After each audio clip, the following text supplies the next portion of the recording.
এমন কোন ইবাদত নেই কুফুন বাইনাস সামাই ওয়াল আরদ লা ইয়াসআদু মিনহা শাইউন হাত্তা তুসাল্লি আলা নবিকা সাল্লাল্লাহু আলাইহি ওয়াসাল্লাম।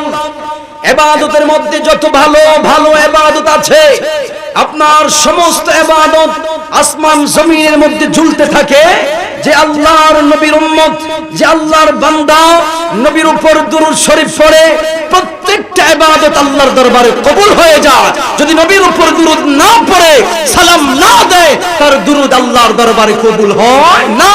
তার কোনো ইবাদত বندگی আল্লাহর কাছে কবুল। তাহলে কবুল হওয়ার শর্ত, ইবাদত কবুল হওয়ার শর্ত নবীর উপর দুরূদ সালাম পড়া।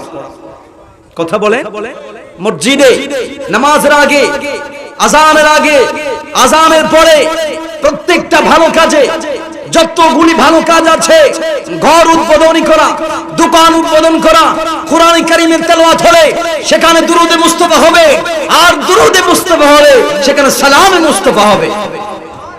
কথা বলেন। আর যারা নবীকে সালাম দিতে আমাদেরকে নিষেধ করে, আমরা বলবো আসলে এরা নবীর শত্রু নয়, এরা আল্লাহর শত্রু। কথা বলে। কারণ আল্লাহর হুকুম হচ্ছে সাল্লু আলাইহি ওয়া সাল্লিমু তাসলিমা, আই তাযীমা।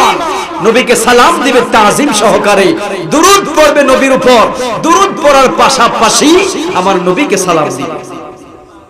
তাযীম যেভাবে হয় সেভাবে নবীকে সালাম দিবে। আমরা বলি এখানে সালাম খাড়াই কেন দেই?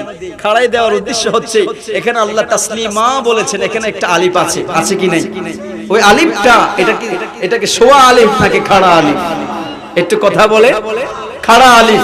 আলিফ প্রমাণ করে দিয়েছে যে নবীর সালাম বসে নয়, নবীর সালাম বসে নয়, নবীকে সালাম দিবে উম্মত দাঁড়িয়ে দাঁড়িয়ে। সুবহানাল্লাহ।